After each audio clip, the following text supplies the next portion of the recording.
ನಗರೇಶ್ವರ ದೇವಸ್ಥಾನದ ಒಳಾವರಣದಲ್ಲಿ ಹಾಕಿದ್ದ ಬ್ಯಾನರ್ಗಳನ್ನು ಮಹಾನಗರ ಪಾಲಿಕೆಯು ದೌರ್ಜನ್ಯದಿಂದ ತೆರವುಗೊಳಿಸಿದ್ದಕ್ಕೆ ತೀವ್ರ ವಿರೋಧ ವ್ಯಕ್ತಪಡಿಸಿದ ಆರ್ಯವೈಶ್ಯ ಗೀತಾ ಮಂದಿರದ ಅಧ್ಯಕ್ಷರಾದ ಗಾಂಧಾಳ್ ಲಕ್ಷ್ಮೀಪತಿಯವರು ಮಹಾನಗರ ಪಾಲಿಕೆಯ ಈ ನಡೆಯನ್ನು ಖಂಡಿಸಿ ತೀವ್ರ ಪ್ರತಿಭಟನೆಯ ಎಚ್ಚರಿಕೆ ನೀಡಿದರು. ಅವರಿಂದು ಆರ್ಯವೈಶ್ಯ ಸಮಾಜದಿಂದ ಹಠಾತ್ ನಗರೇಶ್ವರ ದೇವಸ್ಥಾನ ಮುಂದೆ ನಡೆಸಿದ ಪ್ರತಿಭಟನೆಯಲ್ಲಿ ಭಾಗವಹಿಸಿ ನಗರಸಭೆಗೆ ಚುರುಕು ಮುಟ್ಟಿಸುವಂತೆ ಮಾತನಾಡಿದರು.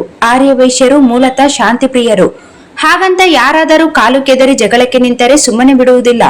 ರಾಯಚೂರು ನಗರದಲ್ಲಿ ಆರ್ಯವೈಶ್ಯ ಜನಸಂಖ್ಯೆ 20,000 ಇದೆ ಎಂಬುದು ಗೊತ್ತಿರಲಿ ಎಂದು ಆಕ್ರೋಶ ವ್ಯಕ್ತಪಡಿಸಿದರು.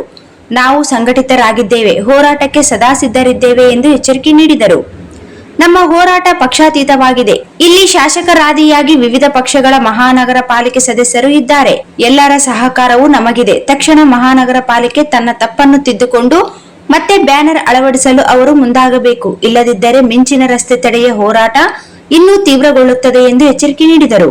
ಸಮಾಜದ ಪ್ರಮುಖರಾದ ಸಾವಿತ್ರಿ ಪುರುಷೋತ್ತಮ್, ಜಟ್ರಂ ಪದ್ಮರಾಜು, ಬಿ ಗೋವಿಂದ್, ಪಲಗುಲು ನಾಗರಾಜ್, ಶ್ರೀನಿವಾಸ್, ಮುದ್ಗಲ್ ವೀರಣ್ಣ, ಚಾಗಿ ವೆಂಕಟೇಶ್ ಮತ್ತು ಆರ್ಯವೈಶ್ಯದ ಸಮಾಜದ ಮಹಿಳೆಯರು ಪ್ರತಿಭಟನೆಯಲ್ಲಿ ಭಾಗವಹಿಸಿದ್ದರು. ನೇತಾಜಿ ನಗರ ಪಿಎಸ್ಐ ಬಸವರಾಜ್ ನಾಯಕ್ ಅವರು ವ್ಯಾಪಕ ಪೊಲೀಸ್ ಬಂದೋಬಸ್ತ್ ಒದಗಿಸಿದ್ದರು. ಯಾಕಂದ್ರೆ ನಾವು ಶಾಂತಿ ಪ್ರಿಯರು. ನಾವು ಯಾವತ್ತು ಯಾರಿಗೇನು ಕೇಳಿದವರಲ್ಲ. ನಾವು ನಮ್ ಖುದ್ದಾಗಿ ನಾವು ಅವ್ರಿಗೆ ಸಪೋರ್ಟ್ ಮಾಡಿದವರು. ಅಂತ ಒಂದು ಜನಾಂಗಕ್ಕೆ ಒಂದು ಬ್ಯಾನರ್ ಹಾಕಿದ ಕಿತ್ತೊಯ್ತಾರಂದ್ರೆ ನಮ್ಮ ಜಾಗದಲ್ಲಿ, ಅದು ಕೂಡ ನಮ್ಮ ಜಾಗದಲ್ಲಿ ಕಿತ್ತೊಯ್ತಾರಂದ್ರೆ ನಾವು ಯಾವತ್ತಿಗೂ ಇಂದು ಸರಿಬಾರ್ದು.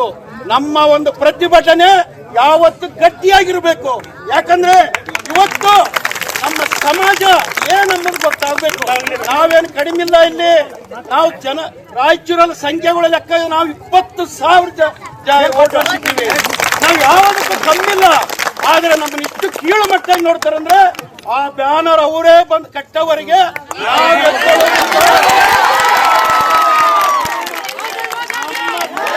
ಯಾಕಂದ್ರೆ ಯಾವುದು ಪಕ್ಷಾತೀತವಾಗಿ ಮಾತಾಡ್ತಾ ಇದ್ದೀನಿ. ಈ ಭಾಗದ ನಮ್ಮ ಕಾರ್ಪೊರೇಟರ್ ಆದವರು ಇದ್ದಾರ, MLA ಇದ್ದಾರ, ಎಲ್ಲರೂ ಇದ್ದಾರೆ. ನಮ್ಮ ಪಕ್ಷಾತೀತವಾಗಿ ಮಾತಾಡ್ತಾ ಇದ್ದೀನಿ. ಎಲ್ಲರೂ ಒಂದೇ ಹೇಳ್ತಾ ಇದ್ದೀನಿ, ನಾವು ಬ್ಯಾನರ್ ಕಟ್ಟವರಿಗೆ ನಾವು ಸರಿಯಾಗಿಲ್ಲ. ನಮ್ಮ ಪ್ರತಿಭಟನೆ ಹಿಂದೆ ಇರ್ತದ. ಕಟ್ಟವರಿಗೆ